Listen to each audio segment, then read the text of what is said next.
भेंसा शहर के government area hospital में आदिलाबाद बीजेपी रुकन पार्लियामेंट जी नागेश और मकामी एमएलए पी रामाराव पटेल ने दौरा किया। इस मौका पर एरिया हॉस्पिटल डॉक्टर्स की जानिब से शालपोशी करते हुए वालिहाना इस्तकबाल किया गया। बदज़म गवर्नमेंट एरिया हॉस्पिटल भेंसा में जदीद तर्ज पर तामीर किए गए ओपीडी वार्ड और स्कैनिंग मशीन का आदिलाबाद रुकन पार्लियामेंट जी नागेश और मकामी एमएलए पी रामाराव पटेल के हाथ में इफ्तिताह अमल में लाया गया।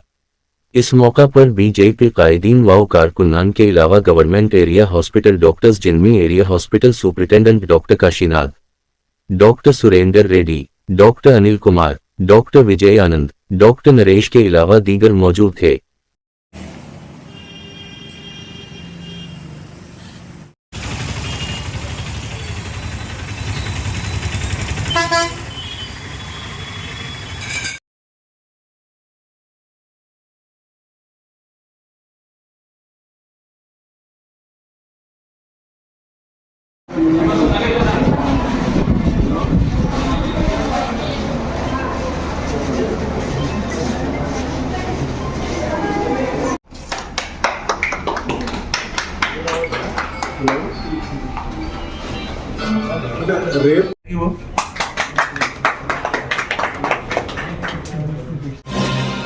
भेंसा मंडल के मौजूद सनकली में आज कुत्तों के हमले में 4 अफराद शदीद जख्मी हो गए, जिसके बाद जख्मी शुदा 4 अफराद को इलाज के लिए भेंसा गवर्नमेंट एरिया हॉस्पिटल मुंतकिल कर दिया गया, जहां डॉक्टर्स ने उनका इलाज अंजाम दिया।